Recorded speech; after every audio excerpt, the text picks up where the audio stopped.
कक्षा 4 में पढ़ने वाला एक बालक रोज की तरह स्कूल जाता जरूर था, लेकिन एक दिन वो स्कूल गया और वापस लौट कर नहीं आया। सबसे ज़्यादा चिंता हुई उसकी माँ को। माँ परेशान हो जाती है, अपने पति को कॉल करके बताती है और उसके बाद उस बालक को हर जगह ढूंढा जाता है, तलाश किया जाता है और आखिरकार जब माँ का मन नहीं मानता तो वो स्कूल पहुँच जाती है। स्कूल जाने के बाद कहती है कि बस एक बार मुझे सीसीटीवी कैमरे दिखा दो कि मैं अपने बालक को देखना चाहती हूँ कि वो यहाँ आया है या नहीं। वो बालक आखिरी बार प्ले रूम में ही खेलता हुआ दिखाई देता है। उसके बाद वो कहीं नहीं दिखता। मानो उसे प्ले रूम के अंदर जाती है और उसकी स्थिति कुछ ऐसी हो जाती है जैसे साइकोलॉजिकल बीमार हो, परेशान हो। उसके बाद उसने कुर्सी में छोटे छोटे से डिब्बों को हटा हटा कर देखती है कि कहीं उसका बालक, कहीं उसका जिगर का टुकड़ा दिख जाए। एक उम्मीद थी कि कहीं ना कहीं हो सकता है उसका बालक मिल जाए। अब जरा सोच कर देखिए कि उसी कमरे के अंदर एक चटाई बिछी हुई है और चटाई के अंदर अगर कोई छुपने की कोशिश भी करेगा तो कहाँ छुपेगा। लेकिन पता नहीं उस माँ को क्या सूझा, वो उसने तुरंत चटाई को उठाया और उठाकर जब अलग रखा तो उसके नीचे एक गटर का ढक्कन दिखाई देता है। बस माँ की एक ही उम्मीद थी कि शायद उस गटर के ढक्कन की तरफ थी। माँ ने कहा, मुझे इस गटर का ढक्कन खोलना है, चाहे कुछ भी हो जाए उसे इसे ढक्कन खोलना ही है। तमाम लोग इस बात को लेकर मना करने लगे, लेकिन माँ थी कि वो जिद पर अड़ गई और आखिरकार वो ढक्कन खोला गया। और जैसे ही ढक्कन खोला जाता है, उस माँ का जो बेटा था, जो उसका जिगर का टुकड़ा था, वो उस गटर के पानी में तैर रहा था। बस इतना था और हंगामा हो जाता है। माँ का रो रो के बुरा हाल था। वो अपने जिगर के टुकड़े को तैयार करके सुबह स्कूल भेजी थी और अभी वो इस हाल में उसको दिख रहा है। न केवल उस विद्यालय में हंगामा खड़ा होता है, बल्कि पूरे प्रदेश में इस बात को लेकर चर्चा होती है। आखिरकार पुलिस प्रशासन ही नहीं, बल्कि जो भी वहाँ सोच रहा था, सब हैरत में पड़ जाते हैं कि आखिरकार वो बालक गटर में गया तो गया कैसे, और अगर वो गया तो इसकी सूचना किसी ने क्यों नहीं दी। क्या उसकी किसी ने जानबूझकर हत्या की है? जो भी कारण था, इसी कहानी में हम जानने की कोशिश करेंगे। दोस्तों, ये सच्ची घटना है बिहार राज्य के पटना शहर की और इसी का एक इलाका है दीघा थाना क्षेत्र। दीघा थाना क्षेत्र का एक पॉल्स रोड है। वहीं की रहने वाली एक महिला अपने पति के साथ रहती थी। पति उसका रोज की तरह एक स्टील फैक्ट्री में, जो कि नसीरगंज में है, वहाँ काम करने चला जाता है और महिला अपने पति, जिसका नाम शैलेश रॉय था, शैलेश रॉय से कहती है कि देखो 3 बजने को आए हैं, लेकिन बेटा अभी तक स्कूल से नहीं आया है। आयुष की उम्र लगभग 4 साल के आसपास थी, जो कि वो नर्सरी का छात्र है। जिससे कि ये बात उसका पति शैलेश सुनता है तो कहता है कि उसकी चचेरी बहन प्रिया है, उससे जाकर पूछ लो। उसकी माँ कहती है कि मैंने प्रिया से बात कर ली है, जो गाड़ी आती है उससे भी बात कर ली, लेकिन गाड़ी वाला कहता है कि आज वो बालक स्कूल में दिखाई ही नहीं दिया तो उसे मैं कैसे लेकर आता। और जैसे ही शैलेश राय ने बात सुनी, वो परेशान हो जाता है और अपनी फैक्ट्री मालिक से कहता है कि साहब, मेरा बेटा अभी तक घर नहीं आया है स्कूल से, मुझे घर जाना है। वो सीधा दौड़ते हुए घर आता है और घर आने के बाद अपनी पत्नी से कहता है कि क्या बात है। पत्नी पूरी बात बताती है कि वो 16 मई 2024 की सुबह 7 बजे के आसपास अपने बालक को बस तक छोड़ने के लिए जा ही रही थी कि आयुष ने कहा कि आज माँ मुझे मत छोड़ने जाओ, आज मैं दादी के साथ जाऊँगा, दादी ही मुझे मेरे बस तक छोड़ेगी। जैसे ही दादी ने उसको छोड़ने की बात कही तो दादी ने उसको चीनी भात खिलाया और साथ ही जो उसके दादा थे बोले, मैं भी चल रहा हूँ तुम्हारे साथ। और उस प्यारे बच्चे आयुष को लेकर दादी दादा दोनों बस स्टॉप जाते हैं। उसको बस में बिठाते हैं, टाटा बाय बाय करते हैं और बस निकल जाती है। और इसके बाद दादा दादी भी घर लौट आते हैं।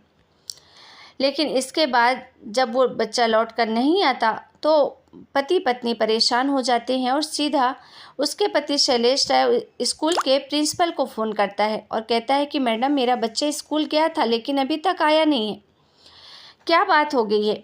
लेकिन प्रिंसिपल ये बात सुनती है तो कहती है, आज तुम्हारा बच्चा तो स्कूल आया ही नहीं। और जब ये बात कही जाती है तो वो क्योंकि पौष इलाके में स्कूल था, जो कि थाना दीघा क्षेत्र का ही था, एक हथुआ कॉलोनी होती है। टिनी टोट एक स्कूल का नाम होता है और टिनी टोट एकेडमी बहुत ही फेमस और नामी स्कूल होती है। उसके प्रिंसिपल ने जब साफ इनकार कर दिया कि बच्चा तो यहाँ आया ही नहीं, तो ये सूचना भी देने वाले थे। जैसे ही शैलेश राय ने ये कहानी सुनी, उसके बाद वो दौड़ता हुआ सीधा बस वाले के पास जाता है और कहता है कि भाई तुम्हारे बस में हमने बच्चे को तो बिठाया था, लेकिन स्कूल के प्रिंसिपल कह रहे कि वो स्कूल आया ही नहीं, तो तुमने मेरे बच्चे को कहाँ छोड़ दिया। लेकिन बस वाला कहता है कि साहब मैं हाथ जोड़ रहा हूँ, अपने बच्चों की कसम खा रहा हूँ, मैंने आपके बच्चे को स्कूल में ही छोड़ा है। आपको अगर यकीन नहीं है मुझ पे तो आप स्कूल में लगे सीसीटीवी कैमरे देख लीजिए। और जब बात सीसीटीवी की आती है तो एक उम्मीद जगती है और वो भरोसे के साथ तो कहता है, तो परिवार वालों को भी लगता है कि हाँ जो कह रहा है शायद सच कह रहा है, इसकी बात सुन लेते हैं। इसके बाद शाम के लगभग 4 बजे के आसपास बजते हैं। उसके बाद परिवार के लोग यानी कि जो आयुष के माता पिता हैं, उसके चाचा चाची हैं और साथ ही दादा दादी, आसपास के भी कुछ लोग, बड़ी संख्या में लोग इकट्ठे होकर स्कूल जाते हैं और वहां जाकर पूछते हैं कि मैडम हमारा बालक कहाँ है, वो तो स्कूल आया था। और ऐसा बस का ड्राइवर और कंडक्टर दोनों बोल रहे हैं, लेकिन आप तो मना कर रहे हो, आप हमें सीसीटीवी कैमरा दिखाओ। लेकिन जब बात सीसीटीवी कैमरे की दिखाने की आती है तो मैडम कहती है कि तुम्हें यकीन नहीं है हमारे पास, लेकिन हम कुछ नहीं कर सकते, हमारे पास इतना टाइम नहीं है। मतलब कि वो मैडम कई तरीके से बहाने बनाने लग जाती है। और जब बहाने बनाए जाते हैं और प्रिंसिपल काफ़ी बोलने के बाद भी इनकार कर देती है। प्रिंसिपल कहती है संचालक से बात करो। प्रिंसिपल होती है वीणा झा जो कि, और स्कूल का संचालक होता है धनराज झा, यानी कि दोनों ही माँ बेटे ही होते हैं। जब प्रिंसिपल साहब मना कर देती है, उसके बाद धनराज झा के पास जाते हैं, लेकिन वो भी मना कर देता है।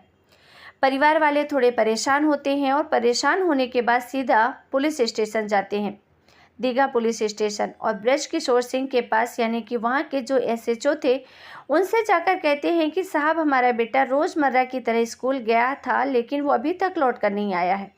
और बस वाला कहता है कि स्कूल छोड़कर आया हूँ, और स्कूल वाले प्रिंसिपल मैडम कह रही है कि वो स्कूल आया ही नहीं, और हम जब कैमरा दिखाने की बात कर रहे हैं तो वो मना कर रही है। अब ब्रजकिशोर जी कहते हैं कि ठीक है तुम चिंता मत करो, तुम भी प्रयास करो, हम भी कोशिश करते हैं। आखिरकार पुलिस और परिवार के लोग जो आसपास थे वो हर तरह की संभव कोशिश करते हैं। उसके बाद ब्रजकिशोर पहुंचते हैं स्कूल में और जाकर प्रिंसिपल से कहते हैं कि हमें सीसीटीवी देखना है, आखिरकार वो बच्चा स्कूल आया है या नहीं, बस इतना दिखा दो। जैसे ही सीसीटीवी कैमरे चेक किए जाते हैं तो बच्चा विद्यालय तो आया ही था, साथ ही उसके माँ पापा को एक उम्मीद भी जगती है और प्रशासन के साथ साथ बच्चे के परिवार वालों की भी बातें हो जाती हैं कि विद्यालय में अगर बच्चा आया है तो गया कहाँ। बाकी कैमरे भी चेक किए जाते हैं, जिस कमरे में बैठकर वो पढ़ता था उस कमरे को भी चेक किया गया, वो बच्चा वहीं दिखाई देता है। अब यहाँ पर जो प्रिंसिपल का बयान था वो क्लैश हो रहा था, यानी कि जिस प्रिंसिपल ने कहा था कि बच्चा तो स्कूल आया ही नहीं, हम आपको खुद ही फ़ोन करने वाले थे, और ये बात पुलिस को खटक जाती है। परिवार के लोगों को भी गुस्सा आता है कि मैडम झूठ क्यों बोल रही है। वो कहते हैं कि पूरी सीसीटीवी कैमरा चेक करके दिखाइए। अब सीसीटीवी कैमरे देखे जाते हैं, देखते देखते रात के लगभग 2:30-3 बज जाते हैं। 16 और 17 मई 2024 की रात की ये बात है। जब सीसीटीवी कैमरे देखे जा रहे थे तभी पता चलता है कि बीच में कुछ 10 से 11 मिनट का वीडियो फुटेज में से डिलीटेड था, लेकिन उसके आगे और उसके पीछे का वीडियो बिल्कुल साफ क्लियर चल रहा था। और जब इनसे कारण पूछा जाता है कि ये 10-11 मिनट का वीडियो वहाँ गायब क्यों है, तो प्रिंसिपल और संचालक, बाकी स्टाफ इसका कोई सही जवाब नहीं दे पाते। और आखिरकार आखिरी बार उसको देखा जाता है कि प्ले रूम के अंदर ही बच्चा खेल रहा था। अब जैसे ही देखकर प्ले रूम से निकलने लगते हैं तो अचानक माँ की नज़र वहाँ पर एक बिछी चटाई पर जाती है। माँ जिद करने लग जाती है कि मुझे ये चटाई देखनी है। प्ले रूम के अंदर जो भी खिलौने रखे थे पहले तो सारी चीज़ें देखती ही है, लेकिन अब वो हर चीज़ को वहाँ उल्टा पलटा के देखने लगती है। अब जब वो चटाई खोलने की बात कहती है तो वहाँ का स्टाफ कहता है कि तुम खामखा अपना वक्त बर्बाद कर रहे हो, यहाँ कुछ भी नहीं है। यहाँ प्रिंसिपल कहती है कि अब बाकी स्टाफ वालों से पूछो, हो सकता है वो कुछ तुम्हें बता दे, कहीं चलते फिरते कहीं गिर गया हो। तभी माँ को जो चटाई दिखी थी उसको वो तुरंत ही खींच लेती है उसके प्रिंसिपल के मना करने के बावजूद। और जैसे ही वो चटाई वहाँ से खींचती है तो पता चलता है कि उसी कमरे के अंदर एक गटर का ढक्कन लगा हुआ है। माँ ने उस ढक्कन को जब तक उसे खुलवा नहीं लिया तब तक वो चैन से नहीं बैठी। और जैसे ही वो गटर का ढक्कन खोला गया उसके अंदर तो लाश पड़ी थी उसके बेटे की, यानी कि बेटे के गायब होने के 15 घंटे बाद आखिरकार उसकी लाश मिल जाती है। अब यहीं से एक सवाल उठता है कि आखिरकार ये बच्चा इस गटर के अंदर कैसे पहुंचा। परिवार वालों ने, बाकी लोगों ने यहाँ हंगामा खड़ा कर दिया। पुलिस वालों ने कहा कि इस बच्चे को हॉस्पिटल ले चलते, हो सकता है ये जिंदा हो। लेकिन जब इसे हॉस्पिटल ले जाते हैं तो पता चलता है कि उसकी मौत तो लगभग 15 घंटे पहले ही हो गई थी। अब पुलिस वाले इस मामले की जांच पड़ताल में लगते हैं। दिन निकल आता है, बड़ी संख्या में लोगों का जमावड़ा लग जाता है। देखते ही देखते गुस्साए लोगों ने इस नामी स्कूल में कितनी ज़्यादा फीस जमा कर रहे थे। बच्चों की सुरक्षा के नाम पर अच्छी खासी मोटी रकम ली जाती थी। ये सब तमाम तरह की सुविधाओं के नाम पर काफ़ी लूटा पाटी थी, जैसे कि अमूमन आजकल लगभग सारे ही स्कूलों में यही सब चल रहा है। परिवार वालों को गुस्सा आता है। साथ ही उस स्कूल में जिन अभिभावकों ने अपने बच्चे पढ़ा रहे थे, कुछ लोग वहाँ इकट्ठे होते हैं और सभी को बहुत गुस्सा आता है और उन सब ने मिलकर उस पूरे स्कूल को आग लगा देते हैं। चाहे वो प्रिंसिपल का रूम हो, कमरा हो, हर तरफ वो आग लगा देते हैं। और यहाँ से जब लोगों को कुछ नहीं मिलता तो उसके बाद वो सीधा सड़क पर पहुँचते हैं, सड़क को पूरी तरीके से जाम कर देते हैं। अब कहीं ना कहीं पुलिस प्रशासन पर यह बहुत बड़ा दबाव बन गया था कि आखिरकार वो बालक खेलता खेलता उस गटर के अंदर पहुंचा कैसे। और इसका सवाल जवाब अगर सिर्फ कोई बता सकता था तो वो थी उस स्कूल की प्रिंसिपल वीणा झा। और जब पुलिस ने वीणा झा से सख्ती से पूछताछ करने की कोशिश की तो उसने एक कहानी सुनाई। लोगों को इस कहानी पर यकीन हो जाता है, कुछ लोग यकीन नहीं भी करते हैं और जब तक पुलिस की जांच कंप्लीट नहीं हो जाती तब तक शायद कोई यकीन करे भी नहीं। दरअसल वीणा कहती है कि बच्चा क्लास के अंदर खेल रहा था और खेलते खेलते वो स्लाइड से फिसल जाता है। फिसलते ही उसके सिर में गहरी चोट लग जाती है और जिसके बाद उसके सर से लगातार ब्लड बहने लगता है। बहुत ज़्यादा तादाद में ये घबरा जाती है और तुरंत ही संचालन यानी कि धनराज झा को भी मौके पर बुलाया जाता है। और उस वक्त शिक्षक जो मौजूद था, मनीष, वो भी मौके पर ही था। अब एक तरफ तो उसका ब्लड बह रहा था, उसको समेटने की कोशिश कर रहे हैं, और एक तरफ डर लग रहा था कि कहीं ऐसा ना हो कि ये बात किसी को पता चल जाए तो क्या करेंगे। आखिरकार उस बच्चे की हालत बेहोश हो जाती है और तभी गटर का दरवाज़ा खोलकर उसका जो ढक्कन था उसे हटाया जाता है और हटाने के बाद उस गटर के अंदर उस बालक को डाल देते हैं, जबकि वो बेहोशी की हालत में था, यानी कि वो मरा नहीं था। काश उस बालक को उस समय पर अगर हॉस्पिटल ले जाया जाता तो वो जिंदा ही बच सकता था और एक माँ बाप से उसका आंखों की रोशनी, उसका लाडला नहीं बिछड़ता। लेकिन प्रिंसिपल का यही कहना था कि साहब हम बहुत डर गए थे और इसीलिए हमने ये सब कर दिया। पुलिस वाले कहते हैं कि डर गए थे तो क्या तुम इस तरीके से करोगे, किसी की जान ले लोगे। जाहिर सी बात है, ये सब होने के बाद हंगामा खड़ा होता है। स्कूल में आग लगा दी गई, साथ ही जो बाहर जाम लगा था ये खबर पूरे प्रदेश में फैल जाती है। प्रिंसिपल के बेटे जो कि इस स्कूल का संचालक था, साथ ही एक शिक्षक ने जिस तरह की लापरवाही की थी और एक बालक की इस तरह से निर्मम हत्या कर दी थी, मामला थाने में पहुंचता है। उसके बाद जो बालक के चाचा थे, जिनका नाम निशांत होता है, वो कहते हैं कि साहब अभी कुछ दिन पहले ही हमें धमकी मिली थी। दरअसल हम बच्चे की जो फीस थी उसको वक्त पर जमा नहीं कर पाए थे। 84,000 के आसपास इनकी फीस होती है जो हम जमा नहीं कर पाते हैं। तो इन्होंने कहा था कि अंजाम भुगतना पड़ेगा। और जब बात अंजाम की आती है तो हमें क्या पता था कि ये हमारे बालक की हत्या ही कर देंगे। उस व्यक्ति ने, निशांत ने, अपने भतीजे की हत्या के मामले में थाने में तहरीर दी और देने के बाद वीणा झा जो प्रिंसिपल थी, संचालक धनराज झा जो कि इस प्रिंसिपल का बेटा भी था, और मनीष, इनके खिलाफ आईपीसी की धारा 302, आईपीसी की धारा 120 बी, 202 और 34 के तहत मुकदमा दर्ज किया जाता है और पुलिस इस मामले की जांच पड़ताल में जुटी है कि आखिरकार हत्या का मेन कारण क्या था। इसके बाद एक चौंकाने वाला और खुलासा होता है। प्रिया, जो उसकी सगी चचेरी बहन थी, वो भी इसी स्कूल में पढ़ती थी।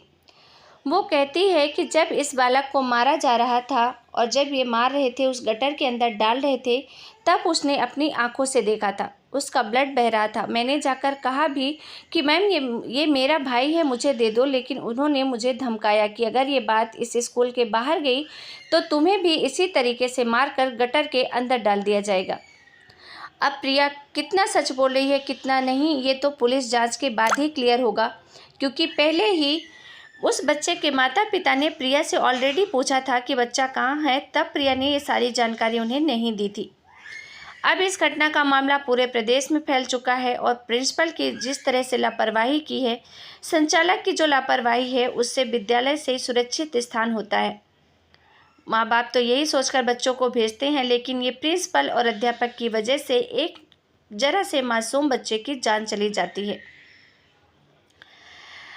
बच्चे तो हम यही छोड़कर स्कूल में आते हैं कि बच्चा हमारा यहाँ सबसे ज़्यादा सेफ़ है। अगर हमारे घर के बाद बच्चा कहीं सेफ़ होता है तो वो होता है स्कूल। लेकिन इस स्कूल की वारदात देखने के बाद शायद ये भरोसा सबका उठ जाएगा।